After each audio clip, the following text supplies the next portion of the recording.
discussing about part 2 10th biology textbook lo second lesson coordination in life processes అన్న topic గురించి మనం చూద్దాం. అంటే ఏంటి, అన్ని లైఫ్ ప్రాసెసెస్లో కోఆర్డినేషన్ అనేది ఉంటుంది అని చెప్తున్నారు. మరి లైఫ్ ప్రాసెసెస్ ఏంటేంటి? Digestion, respiration, circulation, coordination, excretion, reproduction, ఇవన్నీ కూడా లైఫ్ ప్రాసెసెస్. ఈ లైఫ్ ప్రాసెస్ అన్నిటి మధ్య కోఆర్డినేషన్ ఉంటుంది. మరి మనం పార్ట్ 1లో చెప్పుకున్న లైఫ్ ప్రాసెసెస్ ఏంటి అంటే డైజెషన్, రెస్పిరేషన్, సర్క్యులేషన్, ఎక్స్క్రీషన్. ఇవన్నీ ఈ సిస్టమ్స్ 4 కూడా ఒకదానికొకటి ఇంటర్ డిపెండెంట్ సిస్టమ్స్. వీటి మధ్య కోఆర్డినేషన్ ఉంటుంది. ఈ కోఆర్డినేషన్ కరెక్ట్గా ఉంటేనే ఆ హ్యూమన్ బీయింగ్ అయితే ఏంటి, ఆ లివింగ్ ఆర్గానిజమ్స్ అయితే ఏంటి, సక్సెస్ఫుల్గా లైఫ్ లీడ్ చేయగలుగుతుంది. Now we're going to discussing about topic coordination in life processes. దాంట్లో ఫస్ట్ సిస్టమ్ ఏంటి అంటే డైజెస్టివ్ సిస్టమ్. అంటే ఏంటి, మనం తిన్న ఆహారం అంటే ఎక్స్టర్నల్గా స్టిమ్యులై అయిన తర్వాత లోపల మొత్తం కూడా ఈ సిస్టమ్ వర్క్ చేయటం స్టార్ట్ చేస్తుంది. ఆ సిస్టమ్ ఏంటి అంటే డైజెస్టివ్ సిస్టమ్ అని మనం చెప్పవచ్చు. మరి డైజెస్టివ్ సిస్టంలో పార్ట్స్ ఏంటి? డైజెస్టివ్ సిస్టంలో parts mouth, pharynx, oesophagus, stomach, small intestine, large intestine. Small intestine దగ్గరలో 2 గ్లాండ్స్ ఉంటాయి, లివర్, ప్యాంక్రియాస్. ఇక large intestine rectum through anus ద్వారా బయటికి తెరుచుకోవటం, ఎగ్జిట్ అవటం అనేది జరుగుతూ ఉంటుంది. ఇది డైజెస్టివ్ సిస్టంలో ఉన్న పార్ట్స్. వీటిల్లో ఫస్ట్ పార్ట్ ఏంటి అంటే మౌత్. మౌత్లో మరి కోఆర్డినేషన్ అనేది ఎలా ఉంటుంది, మరి మౌత్లో ఉండే పార్ట్స్ ఏంటి అన్నది చూద్దాం. మరి మౌత్లో ఏ ఏ పార్ట్స్ ఉంటాయమ్మా మనకి? ఫస్ట్ టంగ్ కనబడుతుంది, తర్వాత టూత్ లేదా టీత్ అనేవి కనబడతాయి. టూత్ అనేది కనబడుతుంది.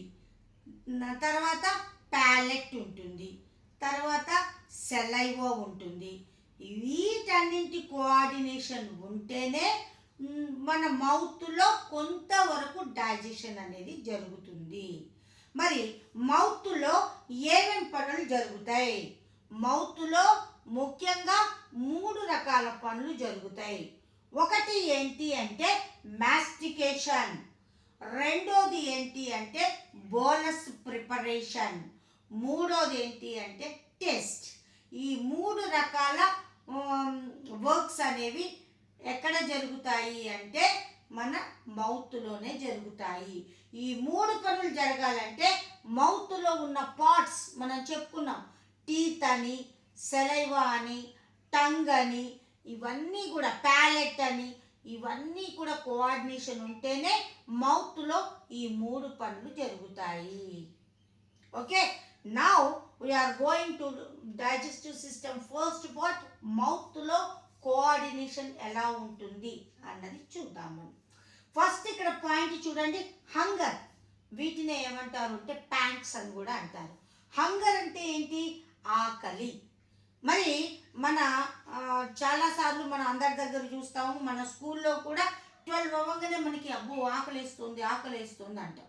మరి ఆకలి అన్న ఫీలింగ్ ఎలా కలుగుతుంది అంటే మన బ్లడ్లో మనం ఆల్రెడీ చెప్పుకున్నాం, ఏది డైజెస్టివ్ సిస్టమ్కి, రెస్పిరేటరీ సిస్టమ్కి, సర్క్యులేటరీ సిస్టమ్కి, వీటన్నింటికి కూడా ఒకదానికొకటి కనెక్షన్ ఉంటుంది. ఇంటర్ డిపెండెంట్ సిస్టమ్స్ ఇవి అనుకున్నాం.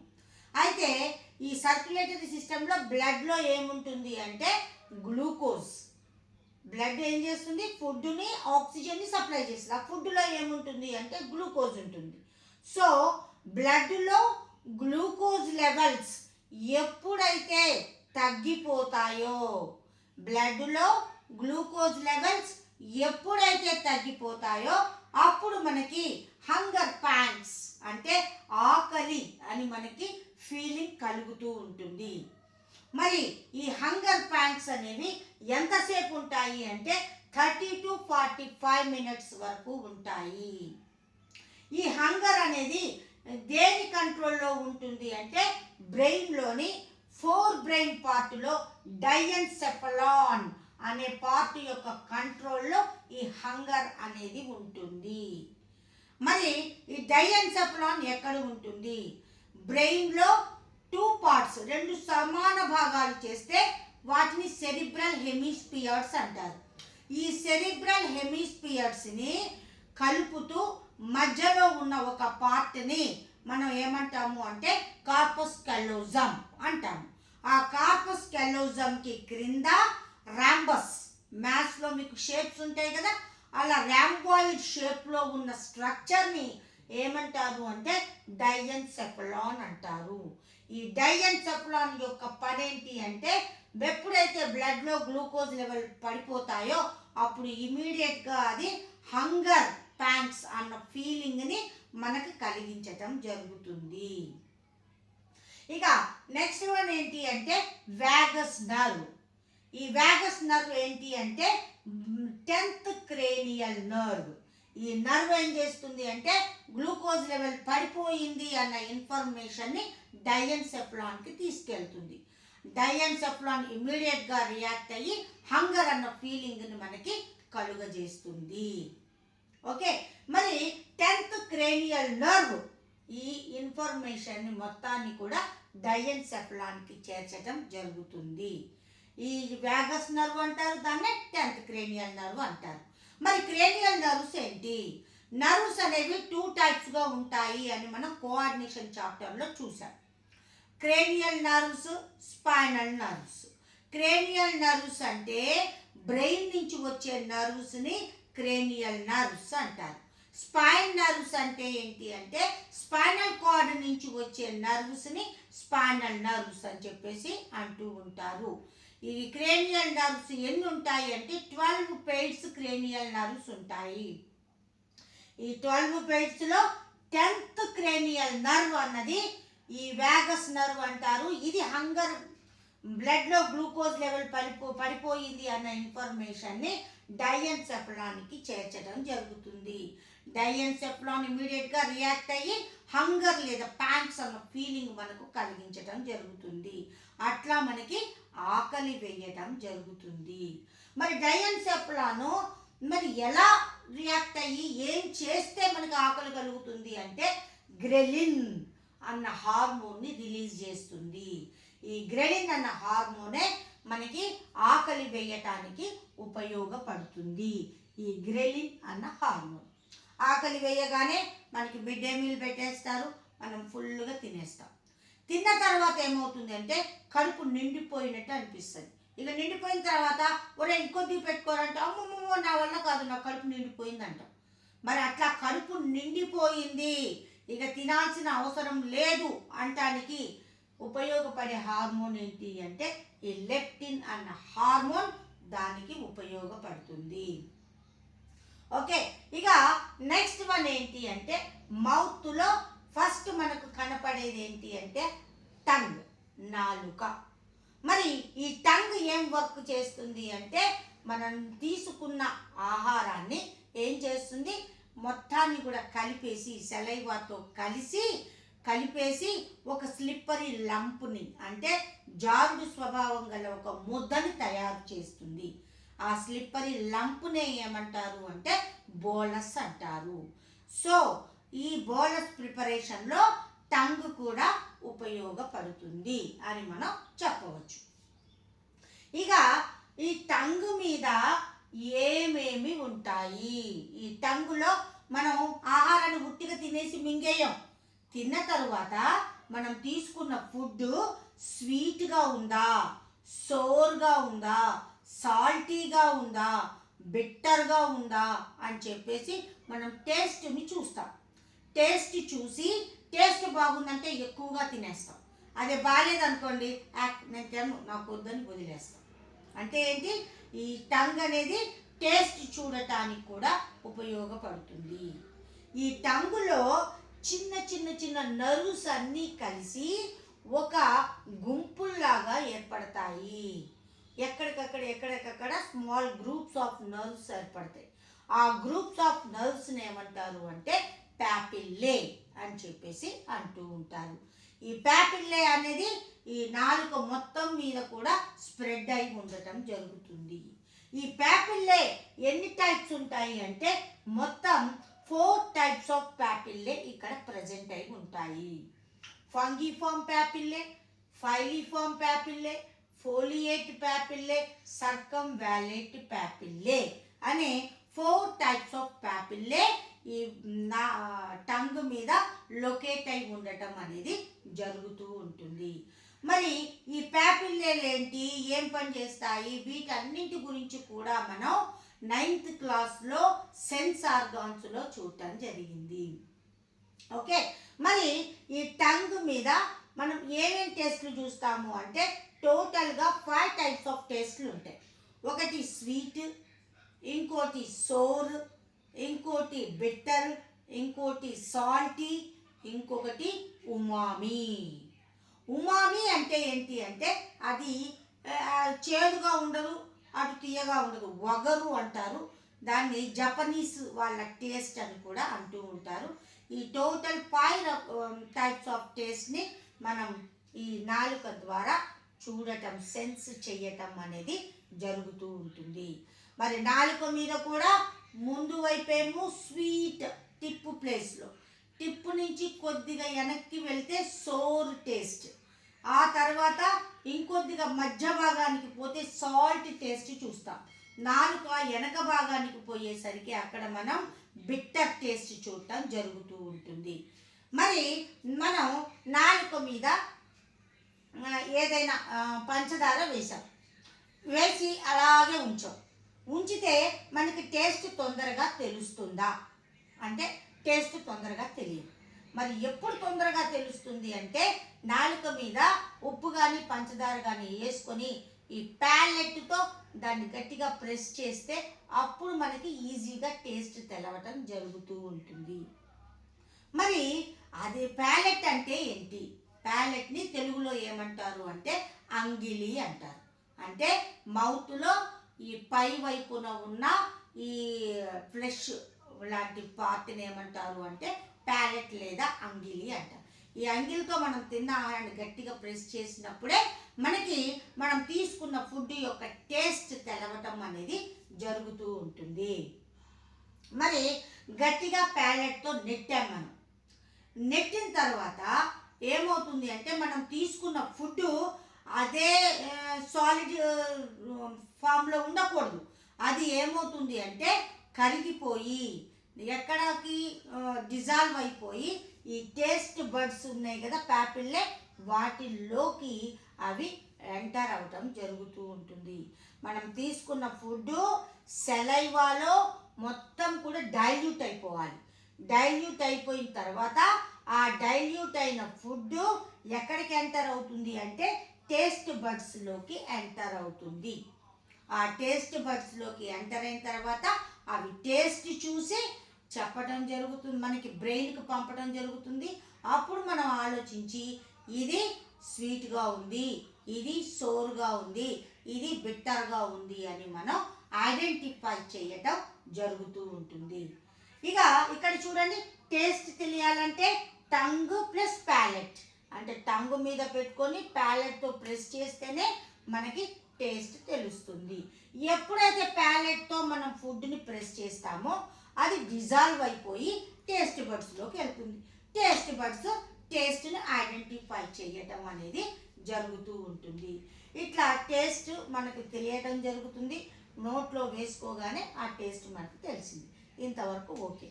మరి ఇక నెక్స్ట్ తర్వాత ఏం జరుగుతుంది అంటే మాస్టికేషన్.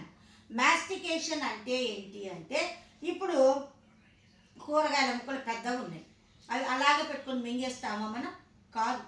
దానిని మనం టీత్తో బాగా నమిలి చిన్న చిన్న పీసెస్గా బ్రేక్ డౌన్ చేస్తాం. దానిని ఏమంటారు అంటే మాస్టికేషన్ అని చెప్పేసి అంటూ ఉంటారు. అంటే మన మౌత్లో ఫుడ్ని స్మాల్ పీసెస్గా బ్రేక్ డౌన్ చేయడాన్ని, when food is break down into small pieces in the mouth is called mastication. Okay right. ఈ మాస్టికేషన్ చేయడానికి నోటిలో మొత్తం కూడా టీత్ ఉంటాయి. మరి ఎన్ని టీత్ ఉంటాయి మన నోట్లో, ఎన్ని టూత్స్ ఉంటాయి, ఎన్ని టూతులు ఉంటాయి అంటే మొత్తం 32 టూత్ అనేవి మన మౌత్లో ప్రజెంట్ అయి ఉంటాయి. పర్టిక్యులర్లీ అడల్ట్ హ్యూమన్ బీయింగ్స్లో 36 టూత్ అనేవి ప్రజెంట్ అయి ఉంటాయి. ఓకే, మరి ఆ టూత్ కూడా ఎన్ని టైప్స్ ఉంటాయి అన్న దాని గురించి ఇప్పుడు మనం చూద్దాం. మరి మన మౌత్లో 2 ఉంటాయి, అప్పర్ జా ఉంటుంది, లోవర్ జా ఉంటుంది. మరి ఈ 2 జాస్లో ఏ జా మాత్రమే మూమెంట్ని చూపిస్తుంది అంటే లోవర్ జా మాత్రమే. ఈ మౌత్ అనుకోండి, ఈ కింద ఉన్న లోవర్ జా మాత్రమే మూమెంట్ని చూపించటం జరుగుతుంది. అప్పర్ జా కదలదు, గుర్తుపెట్టుకోవాలి. మౌత్లో లోవర్ జా మాత్రమే మూమెంట్ని చూపిస్తుంది, అప్పర్ జా మూమెంట్ని చూపించదు. ఓకే, ఈ లోవర్ జా యొక్క మూమెంట్ అనేది ఏ నర్వ్ కంట్రోల్లో ఉంటుంది అంటే 5th క్రేనియల్ నర్వ్ కంట్రోల్లో ఈ లోవర్ జా యొక్క మూమెంట్ అనేది ఉండటం జరుగుతూ ఉంటుంది. ఓకే, నౌ మనం ఇప్పుడు లోవర్ జాని ఒక్కసారి అబ్జర్వ్ చేద్దాం. లోవర్ జాలో కూడా ఇటువైపు హాఫ్ పార్ట్, ఇటువైపు హాఫ్ పార్ట్. ఇటువైపు ఉన్న హాఫ్ పార్ట్లో 8 టూత్ ఉంటాయి, ఇటువైపు ఉన్న హాఫ్ పార్ట్లో 8 టూత్ ఉంటాయి. అప్పర్ జా కూడా అంతే, ఇటువైపు ఉన్న పార్ట్లోనేమో 8 టూత్ ఉంటాయి, ఇటువైపు ఉన్న పార్ట్లోనేమో 8 టూత్ ఉంటాయి. అంటే టోటల్గా లోవర్ జాలో 8 + 8 16 టూత్ ఉంటాయి, అప్పర్ జాలో 8 + 8 16 టూత్ ఉంటాయి. టోటల్గా 32 టూత్ అనేవి అడల్ట్ హ్యూమన్ బీయింగ్లో ప్రజెంట్ అయి ఉండటం జరుగుతూ ఉంటుంది. ఇప్పుడు లోవర్ జాలోనే హాఫ్ పార్ట్లో చూద్దాం. మనం లోవర్ జాలో హాఫ్ పార్ట్ని మనం అబ్జర్వ్ చేస్తే అక్కడ టోటల్గా 4 టైప్స్ ఆఫ్ టూత్ అనేవి ప్రజెంట్ అయి ఉంటాయి. ఫస్ట్ వన్ ఏంటి అంటే incisors, second one canines, third one premolars, fourth one molars అనే 4 టైప్స్ ఆఫ్ టూత్ అనేవి ఈ మౌత్లో లోవర్ జా ఆర్ అప్పర్ జాలో హాఫ్ పార్ట్లో ఇవి ప్రజెంట్ అయి ఉంటాయి. మరి ఇన్సిజర్స్ ఎలా ఉంటాయి అంటే ఇన్సిజర్స్ షార్ప్గా ఉండి 2 ఎడ్జెస్ని కలిగి ఉంటాయి. షార్ప్గా ఉండి 2 ఎడ్జెస్ని కలిగి ఉంటాయి. మరి ఇన్సిజర్స్ ఏం పని చేస్తాయి అంటే ఇవి ఫుడ్, మనం తీసుకున్న ఫుడ్ని స్మాల్ పీసెస్గా కట్ చేయటం జరుగుతుంది. మరి కట్ చేస్తున్నాయి కాబట్టి వీటిని ఏమంటున్నాం సిజర్స్. సిజర్ అంటే ఏంటమ్మా, కత్తెర అని అర్థం. కత్తెర దేనికి వాడతాం మనం, పేపర్లు కానీ క్లాత్లు కానీ చిన్న చిన్న పీసులుగా కట్ చేయడానికి వాడతాం. ఇన్ ద సేమ్ వే ఇక్కడ ఫుడ్ను కూడా స్మాల్ పీసెస్గా కట్ చేస్తున్నాయి కాబట్టి వీటిని ఏమంటారు అంటే ఇన్సిజర్స్ అంటారు. షార్ప్గా ఉండి 2 ఎడ్జెస్ మాత్రం దీనికి ఉంటాయి. దీని యొక్క వర్క్ ఈక్వల్ టు సిజర్ లాగా ఉంటుంది కాబట్టి వీటిని ఇన్సిజర్స్ అని చెప్పేసి అంటూ ఉంటారు. ఎన్ని ఉంటాయి ఇన్సిజర్స్ ఈ హాఫ్ పార్ట్లో అంటే 2 ఇన్సిజర్స్ అనేవి ప్రజెంట్ అయి ఉంటాయి. ఇక నెక్స్ట్ వన్ ఏంటి అంటే కెనైన్స్ అంటే తెలుగులో కోరదంతాలు అంటారు. అంటే ఇది షార్ప్ టిప్పును కలిగి ఉంటుంది. ఇక దీనికి 2-3 ఎడ్జెస్ ఉండవు, ఒకటే ఎడ్జ్, అది కూడా షార్ప్ టిప్పును కలిగి ఉంటుంది. మరి ఈ కెనైన్స్ ఏం పని చేస్తాయి అంటే ఫ్లెష్ని టేర్ చేయడానికి ఉపయోగపడతాయి. ఫర్ ఎగ్జాంపుల్ ఇప్పుడు లయన్స్, టైగర్స్ ఇలాంటి కొన్ని రకాల కార్నివోర్స్ ఉన్నాయి. ఈ కార్నివోర్స్ ఓన్లీ ఫ్లెష్నే తింటాయి. మరి ఫ్లెష్ని తిన్నప్పుడు ఆ ఫ్లెష్ని అవి గట్టిగా చీల్చాలి. చీల్చడాన్ని ఏమంటారు అంటే ట్యారింగ్ అంటారు. అట్లా ఫ్లెష్ని ట్యార్ చేయడానికి వాటికి కెనైన్స్ అనేవి ఉపయోగపడతాయి. In the same way human బీయింగ్స్లో కూడా ఈ కెనైన్స్ అనేవి ప్రజెంట్ అయి ఉంటాయి. షార్ప్ టిప్పును కలిగి ఉంటాయి. ఇవి ఫ్లెష్ని ట్యార్ చేయడానికి ఉపయోగపడతాయి. వీటి యొక్క నంబర్ ఎంత ఉంటుంది అంటే ఓన్లీ 1 కెనైన్ అనేది హాఫ్ పార్ట్లో కనిపిస్తూ ఉంటుంది. ఓకే, అంటే ఈ కార్నివోర్స్ని ఏమంటారు అంటే కెనైన్స్ అని కూడా అంటారు. ఎందుకంటే అవి ఓన్లీ ఫ్లెష్ తింటాయి. వాటిల్లోనే ఈ కెనైన్స్ బాగా డెవలప్ అయి ఉంటాయి. Because of they are taking for flesh of animals. That's why canines are more developed, not more, most developed canines are present in carnivores, particularly tigers, lions also. Okay, next సినిమాలో కూడా వాటిల్లో కూడా చూడండి, రాక్షసులను చూపించేటప్పుడు ఒక పన్ను బయటకు చూపిస్తుంది. ఆ పన్ను బయటకు కనిపించే షార్ప్ టిప్ ఉన్న పన్ను ఏంటి అంటే కెనైన్ అని మనం చెప్పచ్చు. ఇక నెక్స్ట్ వన్ ఏంటి అంటే ప్రీమోలార్స్, ఇవి 2 ఉంటాయి. మోలార్స్ ఇవి 3 ఉంటాయి.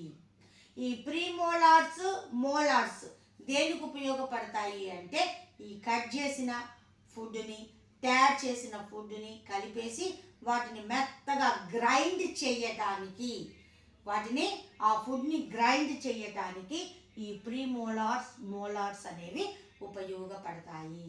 ఇవి 2 కూడా ఎలా ఉంటాయి అంటే వెడల్పాటి ఎడ్జెస్ని కలిగి ఉంటాయి, బ్రాడ్ ఎడ్జెస్ని కలిగి ఉంటాయి. ఇవి మౌత్లో ఉండే డిఫరెంట్ టైప్స్ ఆఫ్ టూత్. ఇవి ఒక్కొక్కటి ఏం పని చేస్తాయో కూడా మనం చూసాం. ఇటువైపు మొత్తం ఎన్ని ఉంటాయి అంటే 8 ఉంటాయి. ఇట్లా కింద నుంచి పైకి అనమాట. Incisors, canines, premolars, molars. 2 1 2 3 3 3 2 5 5 3 8 సరిపోయింది. 2 1 2 3 దీనిని ఏమంటారు అంటే డెంటల్ ఫార్ములా అని చెప్పేసి అంటూ ఉంటారు. దీన్ని మనం ఈజీగా చెప్పొచ్చు ఐసిపిఎం అని చెప్పేసి బండ గుర్తు పెట్టుకోవచ్చు. నిమోనిక్స్ అంటారు వాటిని. ఐసిపిఎం, ఐ అంటే ఇన్సిజర్స్, సి అంటే కెనైన్స్, పి అంటే ప్రీమోలార్స్, ఎం అంటే మోలార్స్. ఐసిపిఎం 2 1 2 3 ఇది డెంటల్ ఫార్ములా అని మనం చెప్పడం జరుగుతూ ఉంటుంది. ఈ అన్ని టూత్ను ఉపయోగించి మౌత్లో ఏం జరుగుతుంది అంటే మాస్టికేషన్ అనేది జరుగుతుంది. మాస్టికేషన్ అంటే food break down into small pieces, that is called mastication. Okay, mastication complete అయిపోయింది. ఇక మాస్టికేషన్ కంప్లీట్ అవ్వగానే మన మౌత్లో ఎక్కడ ఫారింక్స్ దగ్గర 3 pairs ఆఫ్ సాలివరీ గ్లాండ్స్ ఉంటాయి. ఈ సాలివరీ గ్లాండ్స్ అనేవి దేనిని సెక్రీట్ చేస్తాయి అంటే సెలైవాని సెక్రీట్ చేస్తాయి. ఈ సెలైవా సెక్రీట్ అయిన తర్వాత ఈ సెలైవానే ఈ మాస్టికేషన్ అయిన ఫుడ్ను మొత్తాన్ని కూడా స్లిప్పరీ లంప్గా తయారు చేయటం జరుగుతూ ఉంటుంది. ఇక్కడ మీరు ఒక విషయం గుర్తుపెట్టుకోండి అమ్మా, చింతకాయ పేరు వినంగానే ఎవరికైనా నాకు తెలిసి మ్యాక్సిమం 90% వాళ్ళకు కూడా నోటిలో నుంచి సెలైవా అనేది రావటం జరుగుతుంది. అది మన ప్రమేయం లేకుండానే ఆ టేస్ట్ పేరు వినంగానే ఆటోమేటిక్గా మన నోట్లో సెలైవా ఊరటం, ఉమ్ము రావటం, లాలాజలం ఊరటం అనేది జరుగుతూ ఉంటుంది. మరి ఈ సెలైవా అనేది దేని కంట్రోల్లో ఉంటుంది అంటే ఈ బ్రెయిన్ యొక్క హిండ్ బ్రెయిన్లో పార్ట్ ఉంటుంది, చివర చిన్న కాడలాగా ఉంటుంది. దానిని ఏమంటారు అంటే మెడుల్లా అబ్లాంగేటా అని చెప్పేసి అంటూ ఉంటారు. ఇది తర్వాత బ్రెయిన్ స్టెమ్గా మారి అది దేంట్లోకి ఓపెన్ అవుతుంది అంటే స్పైనల్ కార్డ్గా ఏర్పడటం జరుగుతూ ఉంటుంది. ఈ సెలైవా అనేది బ్రెయిన్లోని హిండ్ బ్రెయిన్లో పార్ట్ అయిన ఈ మెడుల్లా అబ్లాంగేటా యొక్క కంట్రోల్లో ఉండటం జరుగుతూ ఉంటుంది ఈ సెలైవా సెక్రెషన్ అనేది. ఓకే, ఇట్లా సెలైవా కలుస్తుంది, మాస్టికేషన్ అయిపోయింది, తర్వాత బోలస్ ప్రిపరేషన్ కూడా అయిపోయింది. అయితే ఇక్కడ ఈ సెలైవా అనేది దేని కంట్రోల్లో ఉంటుంది అంటే ఏఎన్ఎస్ అంటే ఆటోనమిక్ నర్వస్ సిస్టమ్. అంటే మన కంట్రోల్లో ఉండదు, ఆటోమేటిక్గా వచ్చేస్తుంది కాబట్టి ఆటోనమిక్ నర్వస్ సిస్టమ్ కంట్రోల్లో ఉంటుంది. పర్ డేకి మన నోట్ నుంచి ఎంత సెలైవా వస్తుంది అంటే 1 to 1.5 litres per day.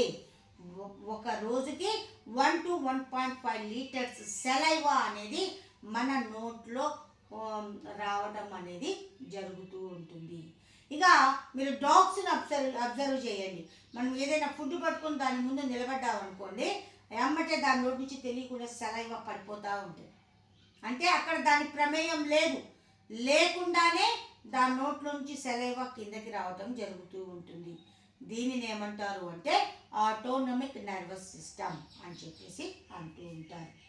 Okay, ఇక నెక్స్ట్ మనకి టేస్ట్ అనేది ఎలా తెలుస్తుంది అన్న దాని గురించి ఇప్పుడు మనం చూద్దాం. టేస్ట్ ఎలా తెలుస్తుంది అంటే మనం ఇందాకలేమో ప్యాలెట్తో చూసాం కదా, ఇప్పుడు ముక్కు మూసుకోండి. ముక్కు మూసుకొని వాడు తినే ఫుడ్ నోట్లో పెట్టుకొని దాని యొక్క టేస్ట్ చెప్పగలమా లేదా అబ్జర్వ్ చేయండి. నాకున్న ఎక్స్పీరియన్స్ ప్రకారం అయితే ముక్కు మూసుకొని మనం ఏ ఫుడ్ తీసుకున్నా దాని యొక్క టేస్ట్ 100%లో కనీసం 70% మనకు దాని యొక్క టేస్ట్ తెలియదు. మరి దీన్ని మీరు స్కూల్లోనే చేయాలని ఏం లేదు, ఇంటి దగ్గరే మీరు అన్నం తినేటప్పుడు ఎప్పుడు ముక్కు మూసుకుని అన్నం తినండి, మీకు టేస్ట్ తెలియదు. ఎందుకు కారణం ఏంటి అంటే ఈ టేస్ట్ తెలియటానికి ఒక ఫ్లో చార్ట్ని ఇవ్వటం జరిగింది. ఆ ఫ్లో చార్ట్ని అబ్జర్వ్ చేస్తే మనకి ఈ ముక్కు మూసుకుంటే స్మెల్ తెలియకుంటే మనకి టేస్ట్ తెలుస్తుందా లేదా అన్నది ఇక్కడ మనం చూడొచ్చు. ఇంకొకటి ఏంటంటే ఏదైనా అన్నం పాడైపోయింది, మనం ఏదన్నా బయట ఉన్నప్పుడు కూడా అబ్బా భలే స్మెల్ వస్తుంది, భలే టేస్టీగా ఉందని చెప్తాం. అంటే ఏంటి, తినకుండానే స్మెల్ చూసి ఓహో ఇది బాగా టేస్ట్ ఉంటుంది అని చెప్తున్నాం. అన్నం కానీ లేదా ఏదైనా కూరగాయలు కానీ కులిపోయినాయి అనుకోండి, ఆ స్మెల్ చూసి కులిపోయినాయి బయటపడేయండి బాగుండవని చెప్తున్నాం. అంటే ఏంటి, మనం టేస్ట్కి స్మెల్ కూడా అవసరమే అని చెప్పి మనం దీన్ని బట్టి చెప్పచ్చు. ఇప్పుడు మనం ఫ్లో చార్ట్ని చూద్దాం. ఈ ఫ్లో చార్ట్లో ఫస్ట్ వన్ ఏంటి అంటే టంగ్. అంటే ఏంటి, మనం ఆహారాన్ని నోట్లో పెట్టుకున్నాం, నాలుక మీద పెట్టాము, పెట్టంగానే ఆ ఫుడ్ మొత్తం కూడా డిజాల్వ్ అయిపోయి ఎందులోకి వెళ్తుంది, టేస్ట్ బడ్స్లోకి వెళ్తుంది. అదే మూమెంట్లో మౌత్ నుంచి ఈ సాలివరీ గ్లాండ్స్ ద్వారా సెలైవా సెక్రీట్ అవుతుంది. అదే మూమెంట్లో నోస్లో ఉన్న ఈ ఆల్ఫాక్టరీ లోబ్స్ అనేవి ఆ ఫుడ్ యొక్క స్మెల్ని చూడటం జరుగుతుంది. అంటే టేస్ట్ బడ్స్లోకి వెళ్తుంది, సెలైవా కలిస్తేనే అది టేస్ట్ బడ్లోకి వెళ్తుంది. స్మెల్ చూస్తేనే సెలైవా సెక్రీట్ అవుతుంది, సెలైవా సెక్రీట్ అవుతేనే టేస్ట్ బడ్స్లోకి ఆ ఫుడ్ డిజాల్వ్ అయి వెళ్ళటం జరుగుతూ ఉంటుంది. అప్పుడు మనకి ఈ టేస్ట్ అనేది తెలుస్తుంది. ఆ టేస్ట్ తెలిసిన వెంటనే ఆ ఇన్ఫర్మేషన్ని బ్రెయిన్కి పంపటం జరుగుతుంది. ఆ బ్రెయిన్ అనలైజ్ చేసి నువ్వు తిన్న ఫుడ్ ఈ టేస్ట్ బాగుంది, బాగోలేదు, పుల్లగుంది, తీయగుంది అని చెప్పేసి బ్రెయిన్ మనకు చెప్పడం జరుగుతుంది. అప్పుడు మనం ఆలోచించుకుని ఆ ఫుడ్ తినాలా వద్దా అనేది డిసైడ్ చేయటం జరుగుతూ ఉంటుంది. ఇంకొకటి ఏంటి అంటే జలుబు చేసినప్పుడు మీరు ఏది పెట్టినా తింటారు, దాని టేస్ట్ మీకు తెలియదు. Because of olfactory lobes which are located in nose is related to taste. Smell related to taste. Smell మంచిగా ఉంటే టేస్ట్ బాగుందని తింటాం, స్మెల్ మంచిగా లేకపోతే టేస్ట్ బాగాలేదు అని మనం అసలు దాన్ని ముట్టుకోము. సో టేస్ట్కి స్మెల్కి కూడా రిలేషన్ ఉందని చెప్పొచ్చు. ఇది ఫ్లో చార్ట్. టంగ్ నుంచి టేస్ట్ బడ్స్, తర్వాత మౌత్ నుంచి సెలైవా, నోస్ నుంచి స్మెల్, ఇవన్నీ కలిసి బ్రెయిన్కి ఇన్ఫర్మేషన్ తీసుకెళ్తాయి. బ్రెయిన్ నుంచి మనకి టేస్ట్ తెలియటం అనేది జరుగుతూ ఉంటుంది. ఇది డైజెస్టివ్ సిస్టంలో ఫస్ట్ పార్ట్. ఎక్కడ స్టార్ట్ అవుతుంది, మౌత్లో స్టార్ట్ అవుతుంది. మౌత్లో ఉండే కోఆర్డినేషన్, మౌత్లో టూత్కి, సెలైవాకి, టంగ్కి, ప్యాలెట్కి, ఈవెన్ దో స్మెల్ అంటే నోస్, ఇవన్నీ కోఆర్డినేట్ అవుతేనే మన మౌత్లో మాస్టికేషన్ జరుగుతుంది, బోలస్ ప్రిపరేషన్ అనేది జరుగుతూ ఉంటుంది. ఇక నెక్స్ట్ పార్ట్లో మనం ఈసోఫాగస్లో ఏం జరుగుతుంది, స్టమక్లో ఏం జరుగుతుంది కోఆర్డినేషన్ అనే దాని గురించి చూద్దాం. Right, thank you.